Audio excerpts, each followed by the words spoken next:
tarde.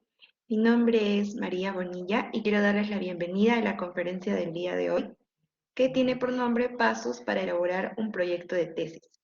Esta conferencia está dirigida a estudiantes, profesionales de psicología y al público en general que se pudo haber conectado el día de hoy. Este programa es organizado por la Facultad de Psicología de la Universidad Ricardo Palma. Tendremos 45 minutos aproximadamente de conferencia y 20 minutos para las preguntas que ustedes puedan tener, que serán contestadas al finalizar la conferencia. Esta tarde nos acompaña la licenciada Sandra Ruiz, psicóloga con experiencia en el área clínica y educativa, y actualmente asesora de tesis e investigación. Sin más que decir, doy pase y bienvenida a la psicóloga Sandra Ruiz para que comience con su exposición. Ok, muchas gracias, María. El tema de la presentación, me gustaría que lo coloquen, como les mencioné, la primera vez que utilizo esta plataforma.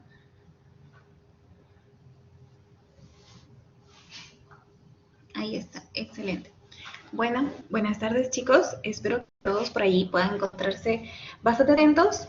Si bien hay muchas cosas que he colocado, más que nada palabras claves en las PPTs que probablemente se las puedan compartir, sin embargo, pues sí hay determinados tips, determinadas estrategias que yo les voy a ir mencionando, ¿ok? Que puedan ser bastante importantes al momento de poder elaborar nuestro proyecto de investigación, que para en algunos casos puede volverse un poco complicado, alguna pesadilla para algunos, pero finalmente si nosotros pues tenemos constancia, nos organizamos, eso la verdad se puede hacer un proyecto bastante sencillo, con bastante aporte a nivel profesional para cada uno de ustedes, como también para la comunidad científica, que es lo que se espera, ¿no? Y bueno, como ya saben allí, mi nombre es Sandra Ruiz, licenciada en psicología y también asesora en investigación. Si es que tienen alguna consulta, ya saben, allí por el chat lo pueden ir realizando. Bueno, ¿qué es lo que vamos a ver durante esta pequeña conferencia? Son los pasos claves que debemos tener en consideración para poder elaborar nuestro proyecto de investigación, ¿no? Tenemos en claro que la tesis generalmente nosotros la vamos a dividir en dos, ¿no? En un ciclo o en dos podemos ver el proyecto y en otro ciclo o dos podemos ver nuestro informe de tesis como tal, ¿no? ¿Qué es lo que vamos a ir viendo durante toda esta conferencia? La primera parte, cómo hacer nuestro proyecto de tesis. ¿Qué es este proyecto? Básicamente toda la planificación, nuestros objetivos, nuestra hipótesis, es lo que queremos esperar que nosotros ya podamos aplicar todo lo que nosotros hayamos fundamentado en nuestro proyecto. Bien, ¿cuáles son los 3 pasos claves que yo les he colocado aquí? ¿No? Que más que nada, pues, es una recopilación tanto de mi experiencia académica como profesional, como también la de otros colegas, ¿no? Son pasos que por allí pueden ser fructíferos para cada uno de ustedes, porque los pueden ver en la universidad, como también no los pueden ver en la universidad.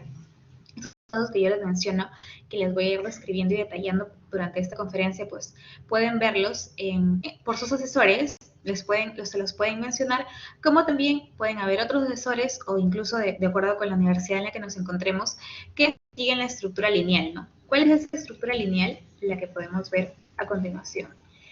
Esto que lo estoy proyectando, pues es, de forma general, los capítulos que nosotros sí vamos a ver durante nuestro proyecto. Nuestro planteamiento de investigación, luego continúan con el diseño teórico, luego con el metodológico y luego con las actividades y los recursos. Y así es en todas las universidades, al menos a nivel nacional, de cómo nosotros elaboramos un proyecto de tesis. Sin embargo, también es necesario tener en consideración los pasos claves que les estaba mencionando. ¿Por qué? Porque si bien primero, de manera general, todos delimitamos nuestro tema y nuestro título de investigación, el segundo paso es en el que por allí algunos lo consideran después, algunos lo consideran antes, sin embargo yo siempre considero que este es el solvento de todo nuestro proyecto de investigación. ¿Por qué? Porque si bien vemos en la estructura lineal, ¿no? del Perú, de todas las investigaciones a nivel nacional, pues primero comenzamos, describimos la realidad, cómo esto se va estableciendo, nuestros objetivos, nuestra hipótesis, luego avanzamos con la base teórica, ¿no? Y pues ahí ya tenemos avanzado como un 40% de nuestra investigación, incluso más. Y ahí, pues, ¿qué hemos hecho? Colocar bastante esfuerzo a nivel de tiempo, como también puede ser a nivel de dinero, ¿no?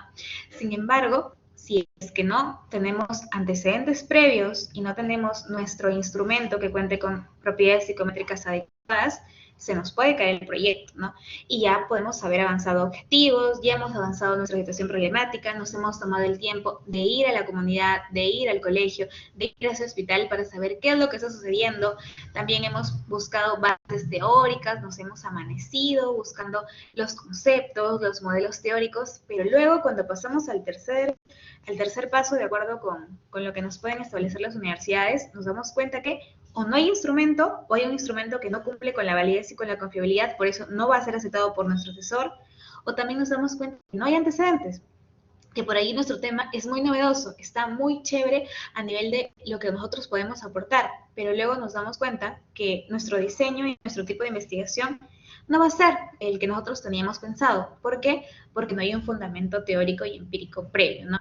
Así que antes de tener todo esto que les he mostrado, ¿no? Antes de seguir tal vez la rúbrica de forma general, pues yo sí les encomendaría que si bien nosotros podemos seguir estos lineamientos, claro que sí, porque puede ser por nuestro curso como tal, ¿no? Nuestro curso de proyecto de tesis o de investigación 1 o de seminario de tesis 1, pero pues también es necesario tener en consideración antes, ¿no? Darnos tal vez una semana muy en profundidad para evaluar nuestro tema y luego de nuestro tema, cuáles son nuestra fundamentación previa y nuestro instrumento.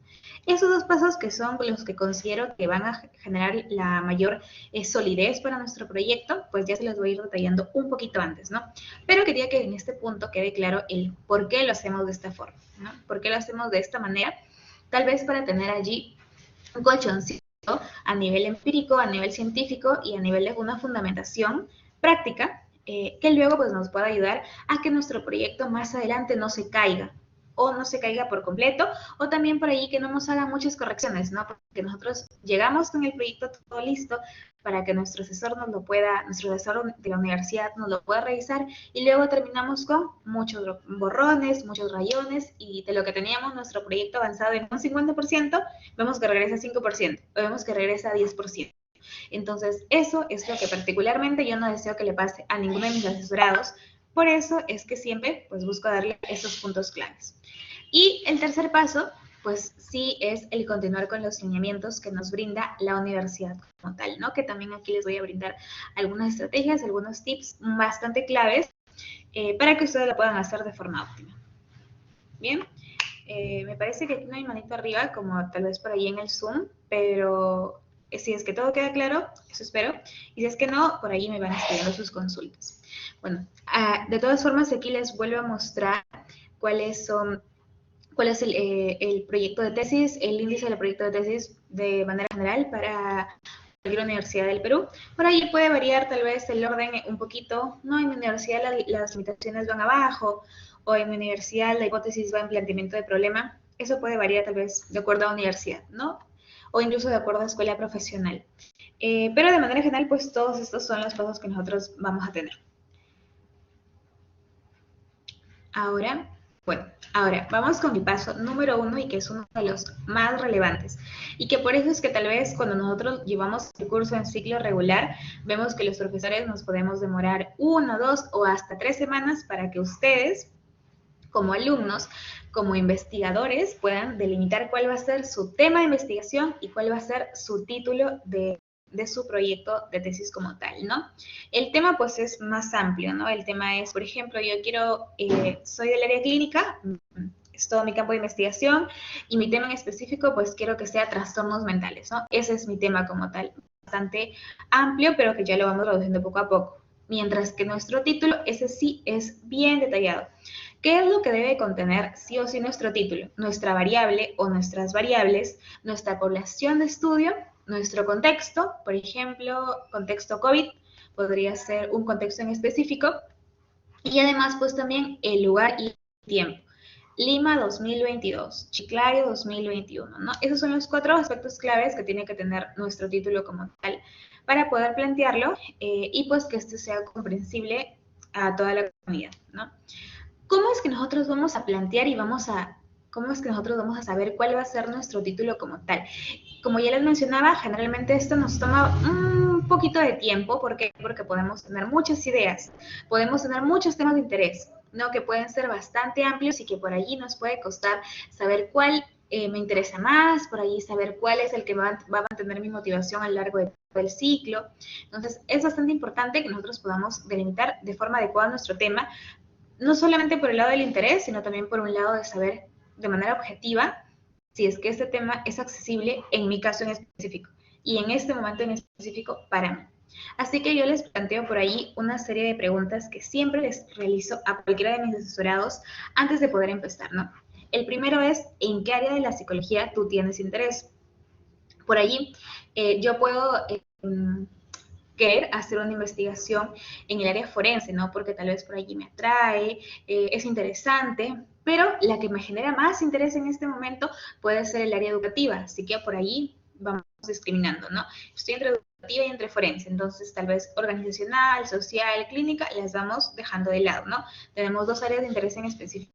Luego, tengo conocimientos sólidos en esa área, porque es importante. Si bien es verdad que nosotros podemos pues tener conocimientos básicos con respecto a un área en específico, ¿no?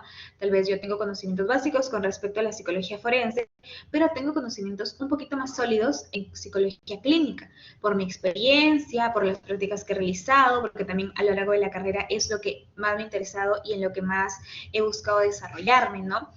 ¿Por qué es importante que nosotros tengamos conocimientos sólidos en esa área? Porque nuestro tema lo vamos a tener que saber al revés y al derecho, a nivel teórico, pero por allí también, y algo que va a ser mucho más importante, a nivel práctico. Porque lo que buscan en las universidades y lo que busca el docente, tus jurados, potencialmente, y tus asesores, pues es que tú aportes algo, no, tú aportes algo a la comunidad científica. No solamente que tú pues, puedas realizar un proyecto de investigación como uno más, sino también que tú, con tu proyecto, finalmente estamos brindando conocimiento, ¿no? Así que sí es importante que tú puedas tener conocimiento en específico en esa área, ¿no? Así que si te encuentras entre un área que te interesa, pero de la que no conoces mucho, pero si es que tú sabes que quieres conocer más, tal vez vas a llevar un curso de especialización durante este año, tal vez vas a desenvolver en prácticas durante este año, y aunque no la conozcas en este momento, pero si tú ya sabes que vas a tener una línea de investigación en eso, pues puedes optar por ella, ¿no? Sin embargo, si estamos entre dos áreas y de las dos me interesan bastante, pero en una yo tengo bastante conocimiento y en la otra tengo muy poquito conocimiento, no me voy a formar en esto, entonces, ¿por cuál vamos a optar? En la que tenemos pues mucho más conocimiento y también en el que podemos potencialmente tener bastante aporte, ¿no? A nivel de la comunidad científica. Ahora, una tercera pregunta es, ¿puedo y tengo algún acceso a la población en esta área en específico? ¿Para qué nos va a servir ello? Para que luego cuando nos encontremos ya en la parte, como les mencionaba, ¿no? El capítulo de metodología, donde vemos nuestro diseño metodológico, vemos que todavía es el cuarto, o sea, lo vamos a ver generalmente en el tercer mes del curso, ¿no? Y si es que no hemos visto bien este detalle, si es que tenemos acceso a la población en específico, que también va a estar en nuestro título, ¿no? Por ejemplo, adolescentes de una institución educativa, estudiantes universitarios de la escuela de ingeniería, adolescentes de una casa de acogida o niños de una casa de acogida, ¿no? Entonces, esa va a ser nuestra población. Tenemos acceso, yo puedo realizar mi investigación en eso, tal vez tengo mucho interés, tengo mucho conocimiento, sin embargo, no tengo acceso a la población en específico. Entonces, ¿qué hacemos? Se nos cae la investigación en el tercer mes o en el cuarto mes de nuestro seminario de tesis 1. No puede pasar eso. Así que también hay que ser bastante realistas al nosotros poder escoger nuestra población, ¿no? Me puede interesar mucho evaluar por ahí a niños que han sido prematuros, ¿no? Yo justamente me encuentro en un hospital que estamos trabajando con ese tipo de niños. Yo tengo acceso a la población, pero por allí también me puede interesar trabajar con adolescentes en conflicto con la ley, pero yo ni estoy haciendo mis prácticas, no tengo un contacto en una institución de ese tipo, no puedo realizarlo. Me causa interés, tengo mucho conocimiento en el área, puedo aportar, pero la realidad es que esa población no es accesible para mí. Así que también hay que tener en cuenta ese tercer criterio, si esa población en específico es accesible. Un cuarto criterio, pues, es en dónde estoy realizando mis prácticas o he realizado mis prácticas. ¿Por qué? Porque a partir de esto, pues también tu jurado, cuando te pregunte, ¿no? Que es la pregunta clave de cuál ha sido tu motivación, qué problemática tú has evidenciado, pues una de las más sólidas es yo he realizado mis prácticas en ese lugar, o la sigo realizando hasta el momento en ese lugar. Es así que yo tuve accesibilidad a la población, también conocí el contexto, tenía una base sólida para ello, tenía conocimientos y finalmente estoy aportando, ¿no? El lugar en el que nosotros realizamos nuestra práctica, si es un lugar que nos causa interés, que nos causa motivación para continuar un tema de investigación allí, pues sí sería bastante óptimo que nosotros podamos realizar allí nuestra investigación. Y como les digo, pues son varios criterios, ¿no? No solamente es uno. Pero el lugar de prácticas, pues siempre es un primer indicador o es la primera opción que nosotros podemos tener en consideración para realizar nuestra investigación. Porque si es que nos causa interés, si es que tenemos accesibilidad a la población y además porque también estamos conociendo la realidad de ese mundo en específico. Estoy realizando mis prácticas en una empresa y pues yo sé por allí, o al menos estoy viendo, ¿no? A nivel empírico, nada científico, solamente estoy viendo que por ahí los colaboradores tienen dificultades en el clima laboral, ¿no? Por allí veo que tal vez hay determinadas discusiones, consideran, no se identifican con los valores de la organización, entonces estoy viendo que por ahí hay una problemática, ¿no? Yo lo estoy evidenciando como practicante del área de recursos humanos, como practicante del área de gestión de talento, entonces ahí tengo dos motivaciones bastante importantes, el haber visualizado la problemática, el interés y el conocimiento también que yo tengo en esa área. Y esas pues van a ser muy importantes para tu asesor, como también para tu jurado cuando ya tengas que sustentar, ¿no? Y pues una última pregunta es, ¿qué problemática o fenómeno es el que yo estoy observando y que me causa interés? ¿Por qué le he colocado en negrita?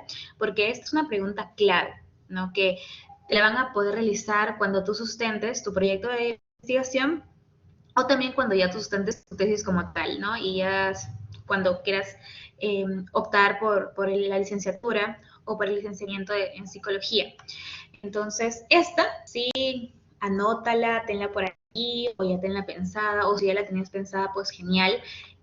Es lo que te van a preguntar. ¿Qué problemático o fenómeno has observado que te causó interés? ¿Por qué realizaste tu tema de investigación en este lugar en específico? ¿O por qué escogiste este título de investigación y esa temática, ¿no? Y ahí, pues como ya les mencionaba, es saber tu conocimiento, tu experiencia, porque ahí realizaste prácticas, porque tú visualizaste esta problemática en específico. Esas son las respuestas más sólidas que tú puedes dar para que finalmente el jurado sepa que tú conoces acerca del tema, pero que además tú has realizado la investigación y que además pues también estás aportando algo finalmente al mundo científico, ¿no? Así que espero que esas 5 preguntas pues siempre plantéatelas, tómale un screen, tómale un pantallazo para que al momento de, si es que ya delimitaste tu tema, por ahí te encuentras en un inicio, pues puedas ir dando un check, ¿no? Una chequeada, sí, cumple con esto, cumple con esto. O si es que por el contrario, tú todavía no sabes cuál va a ser tu tema en específico, te encuentras con varias ideas en la mente en este momento, pues también puedas saber, ¿no? Y puedas ir ya delimitando si es que ese tema y este título es de tu interés, tiene el criterio de accesibilidad y va a ser acorde a tu investigación y a tu conocimiento. Y que finalmente, pues como ya saben, que este se vaya desarrollando a lo largo del ciclo con tu asesor, de la mano de tu asesor, y no se caiga potencialmente, ¿no? Ahora, un segundo paso, bastante relevante en este caso, es el fundamento científico previo y tu instrumento.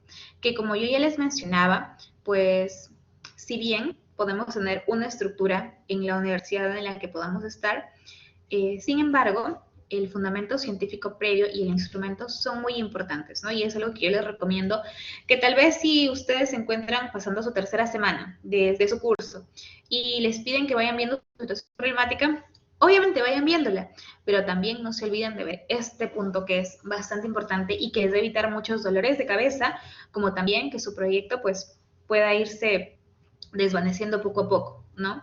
Y son verificar que nuestra investigación cuente con antecedentes, sobre todo en pregrado, porque tengo entendido que todos son estudiantes, ¿no?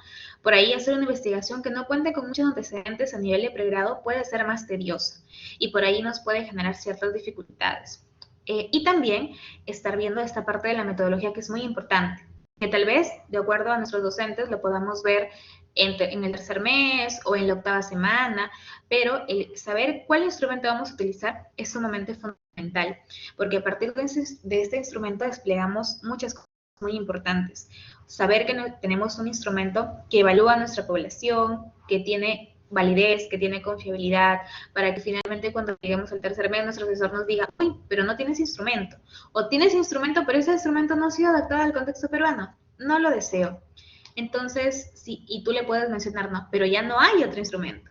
Uy, entonces cambiamos de tema, cambiamos de población, hay que adaptarnos. Y de lo que tú ya habías avanzado un 50%, se nos va reduciendo ese avance. Así que es importante que podamos tener estos dos puntos bastante claros. ¿Y esto cómo lo podemos resumir? En esta tablita de operacionalización. Que eso sí es algo que los docentes lo van trabajando desde una segunda, una tercera semana para que tú también sepas cuáles son las bases de tu investigación. Esa tablita de operacionalización es muy importante que tú la tengas desde el inicio de tu proyecto de tesis hasta que lo culminas, hasta que haces tu informe, inclusive cuando tú vayas a sustentar, yo sí te recomiendo que tú puedas tener esa tablita de operacionalización. ¿Por qué? Porque allí tienes, de una sola mirada, tienes todas las bases de tu investigación. ¿Cómo cuáles, Sandra? Por ejemplo, la variable. Si es que tú has utilizado aquí una más variables, pues las vas colocando debajo, ¿no?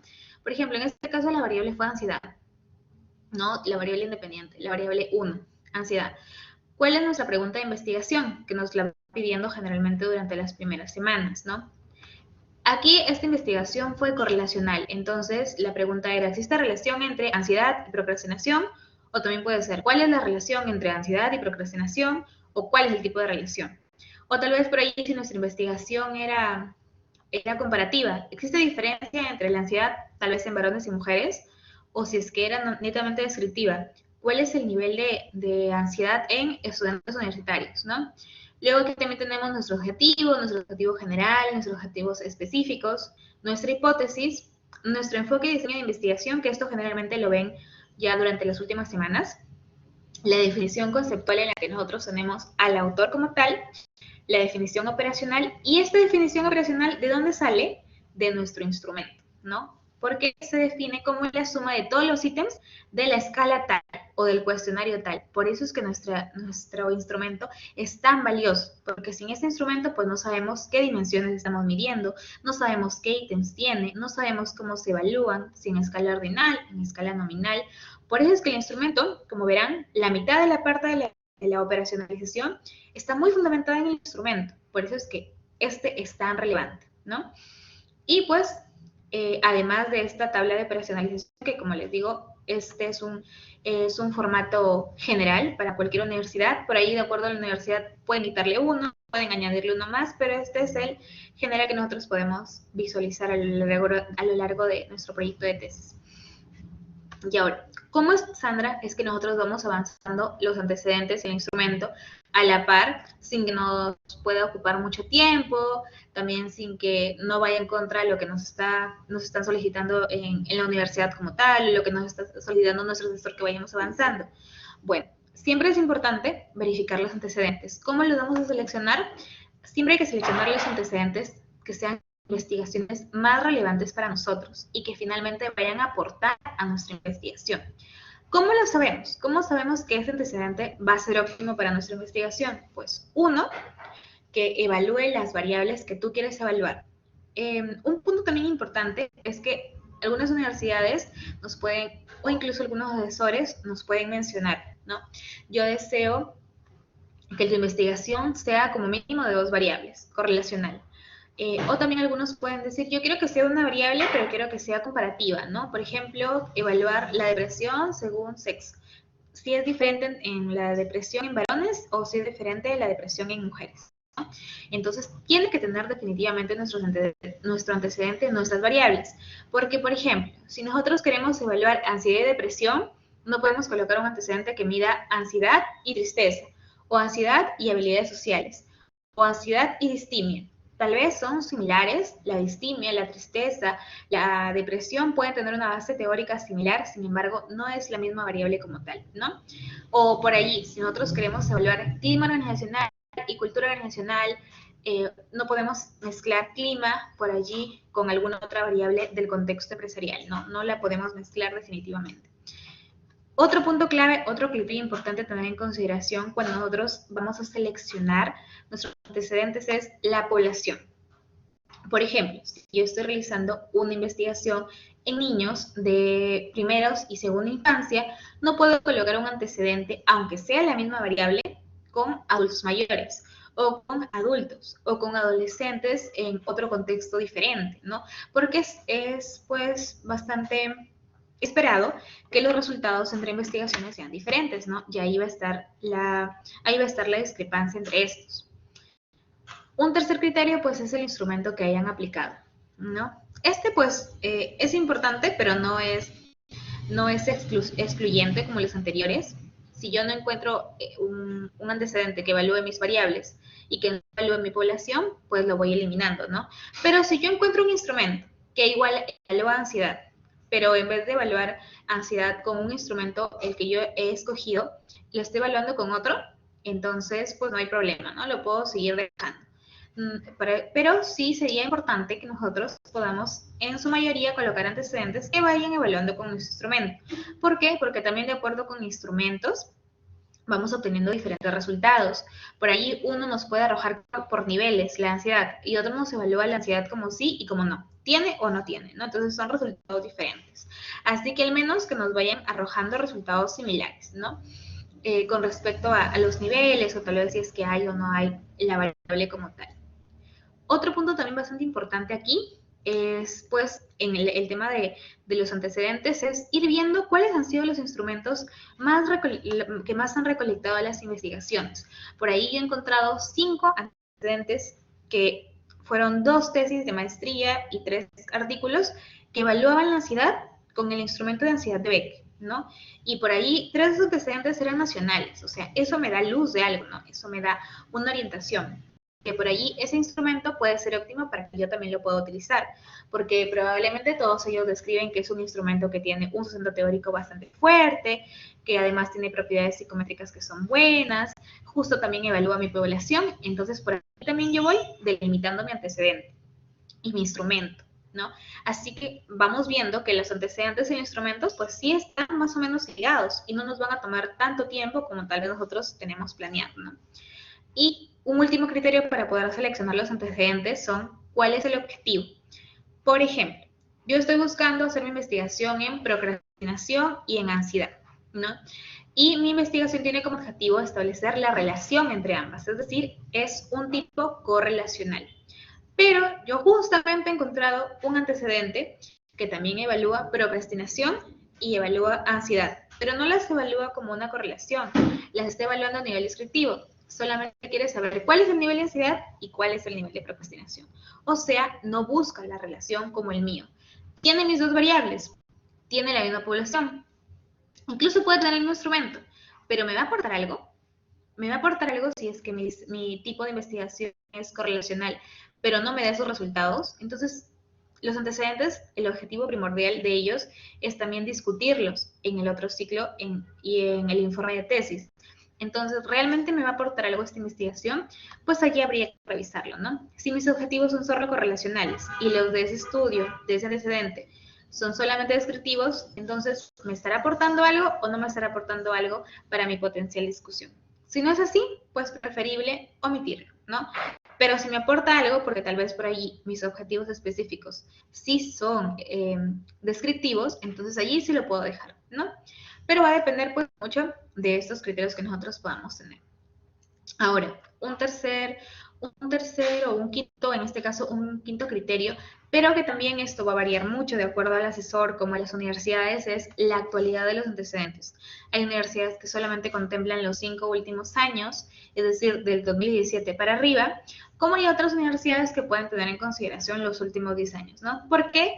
El valor teórico, porque por allí pueden haber ciertas variables que están interfiriendo y que es necesario tenerlas en consideración en este momento. Por ejemplo, la ansiedad en universitarios es diferente ver la ansiedad en universitarios en el contexto COVID a poder verla hace 15 años, cuando tal vez no había el COVID propiamente o cuando las estrategias de afrontamiento de los chicos y la educación era diferente, ¿no? Va avanzando, van habiendo nuevas variables intervinientes, por eso es importante tener en consideración la actualidad de nuestros antecedentes. Para el tema de la redacción, también aquí les he colocado unos breves tips, ¿no? Que generalmente no no pase sus antecedentes redactados de 6 a 7 líneas. ¿Y qué es lo que tiene que tener sí o sí mi antecedente para que sea un antecedente bueno, óptimo, que finalmente esté aportando a mi proyecto de investigación? Deben colocar siempre el objetivo. ¿Cuál es el objetivo de esta investigación? ¿Cuál es el objetivo de ese antecedente? ¿En dónde se ha realizado? ¿En Colombia, en España, en Piura, en Lima? El tipo del estudio, que puede haber sido descriptivo, correlacional, comparativo, su diseño, si fue experimental, fue no experimental, la población, como ya les mencionaba. Si estamos realizando una investigación en colaboradores de una empresa retail, colocamos, ¿no? Se realiza en 190 colaboradores de una empresa retail. Luego, el instrumento también que se pudo aplicar en ese caso, lo vamos colocando por abreviaturas o también lo podemos colocar, si es que es muy conocido, también lo podemos colocar de forma completa, ¿no? Y también lo súper y lo que siempre tiene que tener son los resultados y las conclusiones. ¿Qué hallaron en esa investigación? ¿Qué es lo que pudieron encontrar? ¿Y cuál es la conclusión a la que llegaron a partir de eso que encontraron? Eso es sumamente relevante al momento de redactar nuestro antecedente. Ahora, ¿cuál era el segundo? Dentro de ese segundo gran paso, como ya saben, se dividía en dos. Por un lado, el antecedente, porque eso nos va a ayudar a sustentar bastante nuestro proyecto de investigación, porque a partir de ese antecedente, pues podemos formular, como ya hemos visto, podemos formular objetivos, podemos formular hipótesis. ¿Por qué? Porque tal vez la mayoría de los antecedentes han encontrado verdaderamente que hay una relación entre ambas en esta población. Entonces ya podemos establecer una potencial hipótesis de lo que podemos encontrar. Incluso también en los antecedentes podemos encontrar los instrumentos o el instrumento que va a ser más óptimo para nuestra investigación. Así que definitivamente encontrar y tener los antecedentes como un segundo paso después de nuestro título es un golazo para nuestro proyecto de investigación. Bien, y pues la otra cara del segundo paso para elaborar un proyecto de tesis es el instrumento. ¿Por qué es tan importante el instrumento? Como ya les mencionaba, porque si bien podemos verlo tal vez en la octava, en la novena semana de nuestro ciclo, pero es relevante para que finalmente, después de ello, no se nos pueda caer nuestra investigación. ¿Por qué? ¿Y cuáles son las pautas que nosotros debemos tener en consideración para poder seleccionar un instrumento que sea adecuado y que finalmente luego no nos puedan hacer muchas consultas, objeciones acerca de por qué lo hemos elegido y por qué no? Pues es, primero, saber cuál es la variable que nosotros estamos midiendo. Porque también pasa, por ejemplo, si nosotros queremos evaluar depresión en estudiantes universitarios, pero nuestro instrumento mide tristeza o nuestro instrumento mide distimia, entonces son variables diferentes, ¿no? Siempre que tenga la palabra como tal. Si nosotros vamos a evaluar depresión, que sea depresión. Si vamos a evaluar cultura organizacional, que sea cultura organizacional. Si vamos a evaluar comunicación interna, que el instrumento en su objetivo, en su manual, que evalúa comunicación interna, ¿ok? Un segundo paso es la población y el contexto de estudio. ¿Por qué es tan importante la población? Porque por allí he encontrado un instrumento que mide mi variable, que tiene propiedades psicométricas muy buenas, pero mi población son niños y la población de ese instrumento en donde ha sido validada y en donde ha sido creada son adolescentes o son adultos mayores. Entonces, ese instrumento definitivamente pues no me va a servir en este caso, porque su base teórica es otra, los ítems o las preguntas están redactadas para otra población, ¿no? Entonces, esa pues no va a ser recetada ni por mí como investigador, ni por su asesor de tesis, ¿no? Y también el contexto, porque también aquí puede haber otra disyuntiva con respecto al contexto, porque tal vez mi investigación ha sido, mi instrumento, el que yo estoy realizando, ha sido realizado en un contexto de universitarios, adolescentes universitarios, pero mi investigación va a ser en adolescentes de una institución educativa en quinto de secundaria. El contexto es otro. Son adolescentes, el mismo rango de edad, tiene propiedades óptimas buenas, tiene buena validez, tiene buena confiabilidad, pero el contexto es diferente. Allí también lo que podemos hacer pues puede ser una validación extra, ¿no? Por parte del criterio de expertos, para que tal vez el instrumento lo podamos seguir utilizando. Hay ciertos casos que son salvables, pero hay algunos otros casos en los que no. ¿Me parece? ¿O fueron las diapositivas o tal vez es mi internet? No sé, María, si me podrías... ahí está. Me parece que ahí están cargados. Sí se pueden visualizar las diapositivas, Sandra. Ok, Sí, excelente. no te Muchas preocupes. gracias. Bueno, continuamos. Un tercer criterio para nosotros poder escoger nuestro instrumento es que cumple con las propiedades psicométricas, en especial en psicología, estas son bastante tocadas, ¿no? Tal vez a diferencia de otras carreras como por ahí educación, comunicaciones, en las que tal vez las propiedades psicométricas eh, son definitivamente valoradas, pero en psicología son mucho más valoradas porque, como bien lo dice, son psicométricas, ¿no? Y nosotros somos los que nos hemos encargado de establecerlas, ¿no? Por eso es que la psicología se liga mucho con la estadística en este punto. La validez y la confiabilidad. Saber si un instrumento es válido, eso quiere decir que está midiendo el constructo, que quiere medir. ¿Cómo podemos obtener la validez? ¿Cómo la podemos encontrar nosotros en estas investigaciones? Porque han hecho criterio de expertos, porque han hecho el análisis y test, porque han hecho un análisis factorial. Entonces, si vemos esas características, alguna de estas en la investigación que estamos revisando, en el instrumento que estamos revisando, tiene validez. Por allí pueden haber algunas palabras que nos pueden confundir, pero siempre van a encontrar la palabra validez como tal. Validez de contenido, validez de constructo, entonces ya sabemos que sí lo tiene. Y por otro lado, confiabilidad. ¿Cómo también podemos encontrar a través de palabras clave en los instrumentos que estemos realizando? Por allí porque realizaron análisis de consistencia interna, porque realizaron un alfa de Cronbach, un omega de McDonald's, un QR de Richardson. Entonces, si es que nosotros vemos esas palabritas, eso quiere, en los instrumentos que estemos realizando, eso quiere decir que tienen una adecuada confiabilidad, ¿ok? Y pues un último criterio, y este va a depender, como ya les he venido mencionando, siempre lo que coloco al final es que depende de la universidad como del asesor, que requieran que haya una adaptación peruana, ¿no? Hay algunas universidades, como algunos docentes que nos mencionan, si es un instrumento ampliamente conocido, por ejemplo, yo quiero aplicar mi tema de investigación es inteligencia en niños de primera infancia, entonces yo voy a aplicar un WIPSI, ¿no? Y creo que aquí todos conocemos cuál es el WIPSI, ¿no? Este test que nosotros aplicamos aquí, como en Estados Unidos, como en España, a los niños de un rango de edad que se encuentran en la primera infancia y que a ellos les queremos evaluar el nivel de inteligencia, ¿no? Entonces, tal vez por allí pueden tener un tipo de contemplaciones, porque nos pueden decir, pues no es necesario que haya una dotación de ese test en específico o de ese instrumento en específico, porque la verdad es que es ampliamente conocido y tiene muy buenas propiedades psicométricas, validez, confiabilidad, que está muy ampliamente reconocida. Pero hay otros investigadores, hay otros asesores que nos pueden mencionar, no, yo quiero que tu test definitivamente tenga dotación peruana o no te lo voy a pasar. ¿Por qué? Porque también es cierto que tal vez viéndonos por allí algún otro ejemplo, un inventario de depresión de Beck puede tener ciertas palabras que son válidas en el contexto español, en el que han sido adaptadas, pero que no son muy entendibles en el contexto peruano. Entonces, por ello es que se ponen los asesores un poco más exigentes, ¿no? Porque ellos desean que realmente el test pueda ser comprendido, conocido para las personas a las que se las vamos a aplicar, que pueden ser del contexto peruano, obviamente, ¿no? Y pues por ello es que esos 4 criterios son muy importantes al momento de poder seleccionar nuestro instrumento. Si mide nuestra variable, si evalúa nuestra población de estudio, si tiene propiedades psicométricas es muy importante, si no definitivamente no nos lo van a pasar. Y el último, que va a variar de acuerdo con el asesor, es que pueda tener una adaptación aquí en el Perú. Bien, y finalmente, ¿cómo es que lo vamos a redactar, Sandra, en nuestro proyecto de investigación, en nuestro proyecto de tesis? Cuando nos toque realizarlo, pues debe contener todo lo que he mencionado. ¿Cuál es el objetivo del instrumento?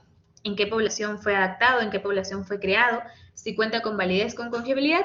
Y finalmente también, si es que tiene una adaptación peruana, y si no la tiene, pues no lo colocamos, ¿no? No hay problema por allí. Y también, si es que tú tienes la posibilidad de solicitar la aprobación al autor a través de correo electrónico, a través de alguna otra cuenta, a través de alguna otra plataforma, pues hazlo, porque se va a ser bastante relevante. No solo para el autor, sino también para cuando queramos principios éticos, ahí vemos que tú efectivamente pues has contactado con el autor, has solicitado su autorización y todo excelente por allí. Pero si no puedes hacerlo porque tal vez el autor no te contesta o porque tal vez por allí no encuentras el correo electrónico, que puede ser en algún caso. La mayoría de los autores siempre tienen su correo electrónico allí, pero si no lo encuentras o tal vez por allí es muy lejano y no te va a responder y no te ha respondido, entonces pues no lo coloques. no hay problema en este caso. Bien, y siempre y cuando también tú veas que el instrumento se encuentra. Cuando vemos que el instrumento se encuentra allí en su artículo científico, eso quiere decir que el autor desea que lo utilicen indistintamente y no hay problema. Ahora continuamos. Y continuamos con el tercer paso. ¿A qué me refiero con continuar con los lineamientos? Como veíamos en la primera parte.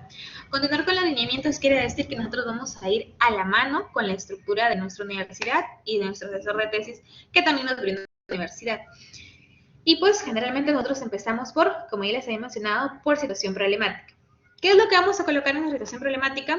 Cómo va nuestro contexto empírico, cómo va nuestro contexto teórico, pero generalmente, pues, cómo va a nivel internacional, nacional y local. Y no hay que olvidarnos de cómo va a ir nuestro contexto en la población en específico. Este párrafo en el que vamos a colocar cómo es que se encuentran las variables o la variable que vamos a estudiar en nuestra población en específico tiene que ser el más rico posible.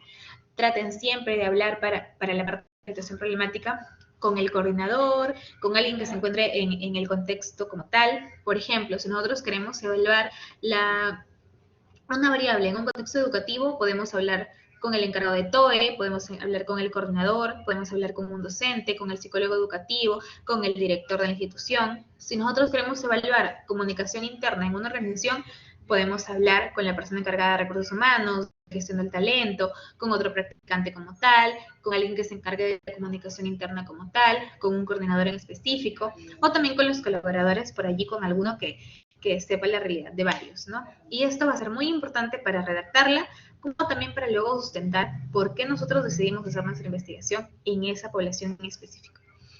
Y pues la justificación, luego de la situación problemática, continuamos ya con los objetivos, con las hipótesis, que como ya les venía diciendo, eso ya lo hemos hecho previamente, ¿no? Y ya lo tenemos en nuestro cuadrito de operacionalización. Y en la parte de la justificación, que por ahí también es uno que nos puede generar bastante duda como estudiantes universitarios, a muchos de ustedes, pues puede ser el cómo diferenciamos el por qué investigación a para qué hago la investigación. Algo clave, dato súper clave es el por qué hacemos la investigación es qué es lo que hemos visto en esta población, qué es lo que nos ha llamado la atención, qué es lo que nos ha causado interés, cuál es la problemática que nosotros estamos evidenciando.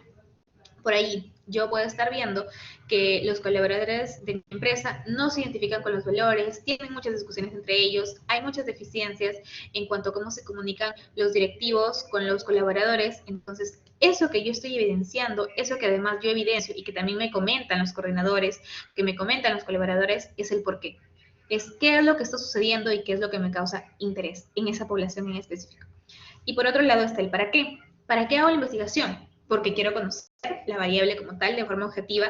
Si bien yo la estoy viendo, yo la estoy conociendo de una forma pues muy empírica, pero también quiero tener datos válidos, datos que me sustenten, datos cuantitativos, objetivos a partir de una investigación. Y a la vez, pues también que a partir de esos datos, esta organización, esta empresa haga algo ante eso, ¿no? Tal vez a partir de los datos que yo les entrego, ellos pueden hacer algún programa de intervención, algún programa de prevención, algún taller en específico, pueden desplegar algún tipo de estrategias. Entonces, ese es el para qué. ¿Para qué va a servir la investigación? Para conocer, para hacer algo a nivel práctico, para hacer algo a nivel social, tal vez también, aparte voy a crear un instrumento, voy a adaptar el instrumento, también nos puede servir para, a nivel metodológico para algo en específico. Y el para qué, pues responde a qué es lo que podemos hacer a partir de ello, ¿no? Y esa es la diferencia. El por qué es lo que sucede en este momento, la problemática como tal, y el para qué es lo que yo puedo hacer a partir de la investigación. ¿A qué es lo que estoy apuntando? Y bueno, aquí les he vuelto a colocar por ahí la estructura, porque también quería mencionarles y que podamos evidenciar que el proyecto de tesis pues no es tan complejo ni nos va a llevar toda una vida haciéndolo. Ya hemos visto que en estos casos lo podemos ir resumiendo, ¿no? Ya tenemos la descripción del problema, como les mencionaba. Ya tenemos la formulación, que es la pregunta. Los objetivos de la justificación, que es lo que les acabo de explicar. Ya tenemos los antecedentes, porque como ya les menciono, los antecedentes es súper sólido para poder listarlo. Además de los antecedentes, tenemos las hipótesis, porque a partir de los antecedentes podemos ir viendo qué es lo que han ido encontrando anteriores investigaciones y es lo que yo también puedo plantear. Ya vamos teniendo también las técnicas en el capítulo número 3, vamos teniendo también las técnicas y los instrumentos, ¿no? Entonces vamos viendo que llevamos un 40% de la investigación con un par de pasos, que obviamente nos van a tomar que nosotros podamos revisar mucha literatura, que podamos revisar diferentes bases de datos. Claro que sí, pero pues vamos viendo que no es tan complejo ni nada del otro mundo, ¿no? Y continuamos. Ahora, ¿qué es lo que nos faltaría? Como vemos en este apartado, nos faltaría marco teórico, nos faltaría metodología, ¿no? ¿Qué es lo que nosotros debemos colocar en el marco teórico? Pues de manera general lo podemos dividir en las definiciones de nuestras variables o de nuestras variables, las dimensiones que puede tener esta variable. ¿Cómo nosotros podemos establecer las dimensiones, Sandra? O bien puede ser a nivel teórico, o bien puede ser a nivel del instrumento. Por eso es que el instrumento, como les menciono, lo vamos a ver hasta en la sopa. Porque si nuestro instrumento tiene 3 dimensiones en las que evalúa la depresión, por ejemplo, también esas dimensiones yo las tengo que describir en mi base teórica o en mi marco teórico. ¿Cuáles son los factores tal vez que dan lugar a esa problemática? ¿Cuáles son los factores que dan lugar a que las habilidades sociales se encuentren deficientes, por ejemplo? Y también los modelos teóricos, que bien pueden ser por enfoques cognitivo, conductual, humanista, o bien pueden ser modelos teóricos propios a la variable. Y así vamos diseñando nuestro marco teórico y lo vamos a ir dividiendo. Y luego tenemos a la metodología. Lo que se encuentra resaltado o lo que se encuentra subrayado en este caso es aquello que nosotros ya hemos hecho. Que ya tenemos la población, ya la tenemos definida a partir de nuestro primer paso.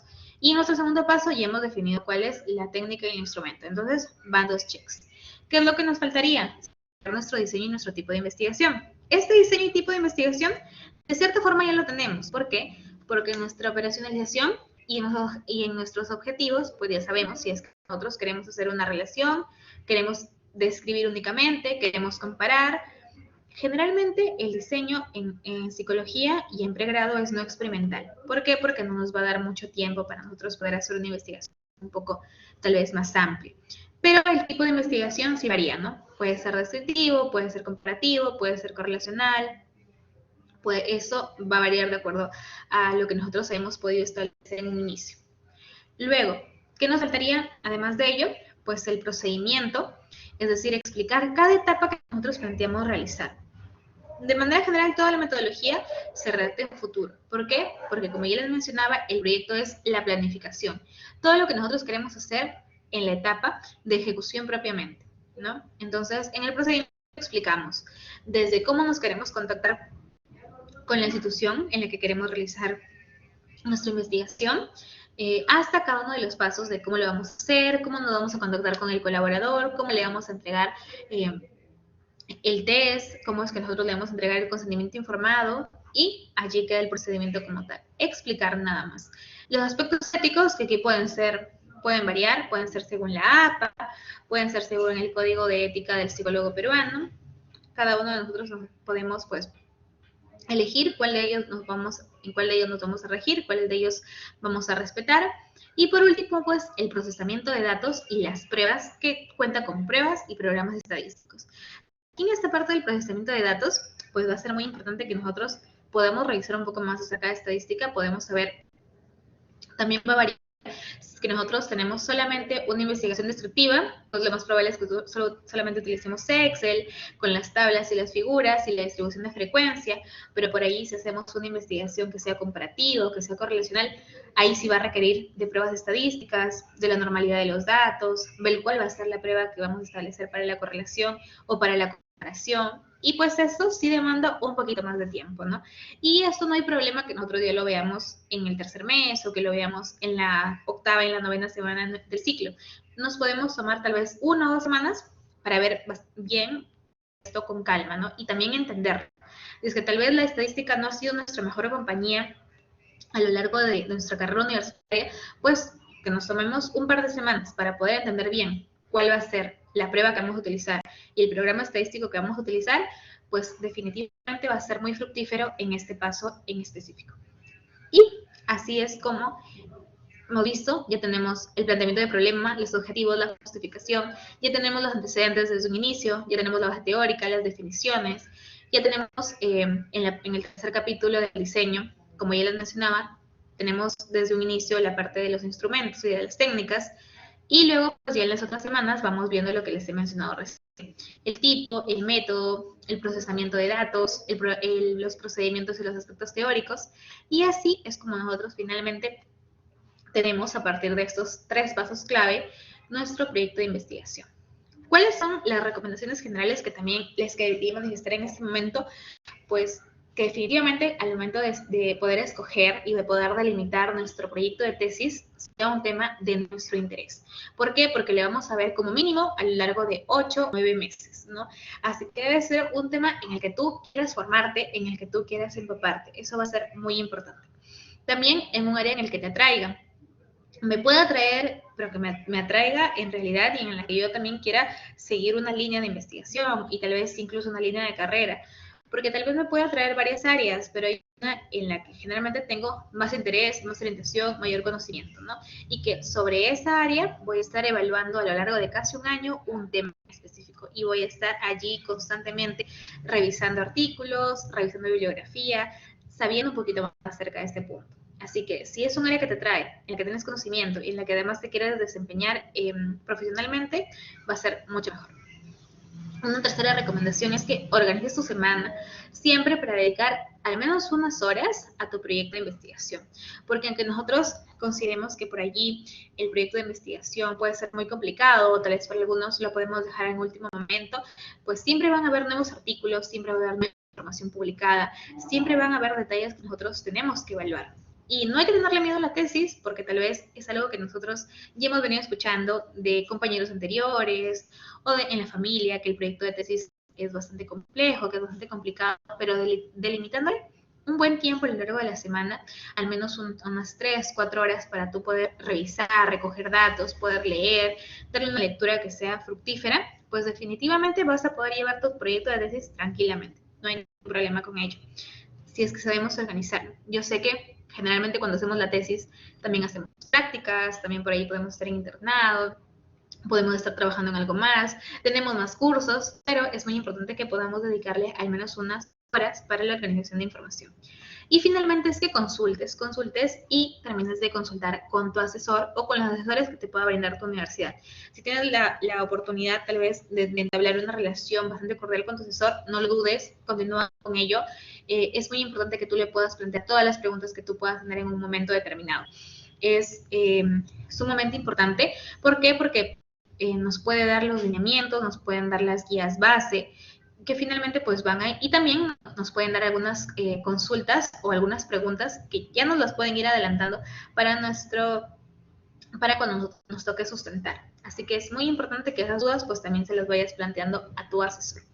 Bien, y pues antes de pasar a la ronda de preguntas también quería mencionarles que en el proyecto de tesis la constancia definitivamente es sumamente clave en este punto. Si es que tienen alguna consulta, además de las que me puedan plantear aquí y quieren establecer algún tipo de contacto, pues pueden encontrar en LinkedIn como Sandra Ruiz y en Instagram como Espacio de Ciencia, donde siempre estoy compartiendo información acerca de esto. Y un punto más pues que les quería mencionar, además del tema de la constancia, pues es que el tema que ustedes busquen sea de su área de interés. Bien, ahora sí, no sé, María, si es que por ahí tienen alguna consulta, yo quedo aquí atenta. Okay. Muchas gracias, licenciada Sandra Ruiz, por su ponencia. Toda la información que usted compartió el día de hoy ha sido muy importante e interesante para todos los estudiantes presentes, especialmente para aquellos que ya están en camino a iniciar su proyecto de tesis. Y ahora invitamos a todos los presentes que puedan hacer sus preguntas mediante el chat. Ahí tenemos una pregunta que dice, de César Fabricio: ¿cuál sería mi posibilidad de encontrar antecedentes de anteriores investigaciones relacionados a un tema de investigación sobre personas con discapacidad? ¿Y cuánto es el tiempo para preparar una tesis? Ok, excelente, Fabricio. Bueno, con respecto a la posibilidad que tienes para encontrar antecedentes en personas con discapacidad, por lo menos a nivel nacional, por ahí les voy dejando algunos datos, tal vez de base de datos que les puedan servir. Con respecto a tesis de pregrado, de posgrado, Alicia, Renati son muy buenos. Para personas de discapacidad vas a encontrar, te va a ser un poquito más complicado que otro tipo de poblaciones, sí, definitivamente. El año pasado estuve realizando una investigación con personas con discapacidad, y dentro de ellos pues una población más específica que podrían ser también personas neurodivergentes. Entonces, si bien puedes encontrar en artículos en español que pueden ser en bases de datos como Science Direct, como por ahí Scopus, pero también te recomiendo que puedas buscar información y artículos en inglés. En inglés y en francés definitivamente vas a encontrar bastante información, bastantes antecedentes en ese tipo de población. Y con respecto al tiempo para preparar una tesis, un proyecto de tesis como tal, pues va a variar. Generalmente en las universidades lo hacen como en 4 meses, pero puedes hacerlo en un tiempo menor, ¿no? Tal vez en un par de meses en el que te dediques a profundidad a tu proyecto, puedes realizarlo tranquilamente, ¿no? Y me parece que aprovechando la pregunta de César Fabricio, también les quería mencionar algunos, además de estas bases de datos que les he podido referir en este momento, que pueden tener siempre a la mano, o algunos artículos que les van a ayudar en su investigación, que puede ser bien el libro de Hernández Sampieri, que probablemente muchos de ustedes lo conocen, en sus diferentes ediciones, como también tiene varios libros, y también pueden ser algunos artículos que son más relacionados a psicología, como de Montero y León, que sí les va a ayudar definitivamente para saber cuál es mi diseño de investigación, cuál es mi tipo de investigación. Y me parece que hay otra pregunta. Sí, a ver, la siguiente pregunta es de Adriana Sánchez, que dice, ¿es siempre necesario que los instrumentos, aparte de estar adaptados y validados para el Perú, también tengan que serlo para una región o departamento? En realidad es complicado que nosotros podamos encontrar una tesis que justamente en Lima es mucho más probable, pero a nivel de algún otro tipo de región pues va a ser un poco más complejo que si nosotros queremos hacer una investigación, por ejemplo, yo me encuentro en Chiclayo, queremos hacer una investigación en Chiclayo y que justamente haya un instrumento que esté adaptado a mi población en específico va a ser bastante complejo, ¿no? No es necesario, como mínimo el requisito indispensable sí es que esté adaptado en Perú, pero ¿qué es lo que podemos hacer si es que no lo hemos encontrado lo hemos encontrado validado a nivel nacional, pero no específicamente en mi región? Lo que yo siempre les recomiendo para evitar cualquier tipo de malestar por parte del jurado, porque tal vez su asesor te dice, sí, ok, todo bien, pero en el momento del jurado te pregunta, ¿y por qué no encontraste las propiedades psicométricas en tu población? Es que como mínimo ustedes analicen la confiabilidad, ¿no? No les va a tomar más allá de 20 minutos analizar la confiabilidad de sus datos en su población a través de Alfred Chrome, Mega ya va a depender de la distribución de sus datos, pero sí es muy importante que lo puedan hacer para abstenerse por ahí de algún tipo de dificultad, ¿no? Ese es el requisito básico. Gracias, Sandra. Siguiente pregunta de Edgar Carrillo. ¿Se puede usar como tema de tesis un proyecto del centro de labores realizado, diseñado, cotizado y ejecutado por uno mismo? Pues allí va a estar un poquito el tema me parece que entiendo a lo que se refiere el joven Edgar, un tema de tesis de un proyecto en el que tú lo has realizado, tú lo has ejecutado, pues por allí el tema de los aspectos éticos me parece que puede jugar en contra. ¿Por qué? Porque estaríamos cayendo en lo que se refiere como un autoplagio. No, hacer un proyecto de investigación que tal vez lo hemos hecho, pero no lo hemos publicado. ¿Qué tan óptimo sería para un proyecto de investigación que en este momento nosotros queremos hacer? Te recomiendo que puedas tener una línea de investigación, un tema de investigación que sea bastante similar para que tal vez se te haga un poquito más sencillo, pero presentarlo como tal, aunque no haya sido publicado previamente, pero tal vez lo realizaste en otro contexto, con alguna ayuda en específica, los aspectos éticos pueden jugar allí en contra, por el comité de tu universidad, como también por tus jurados, tus asesores. Ok, gracias, Sandra. Seguimos invitando a los participantes a que puedan seguir escribiendo sus preguntas por el chat. Vamos a dar un par de minutos para ver si hay una pregunta más.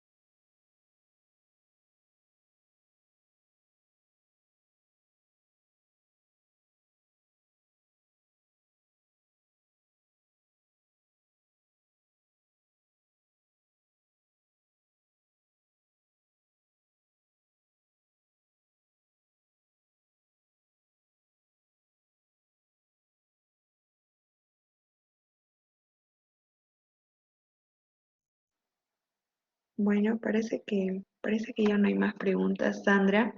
Muchas gracias por el día de hoy, por la conferencia, porque ha sido muy clara, como vuelvo a repetir, la información muy importante para todos los estudiantes y para todos los profesionales de salud que han estado al día presentes.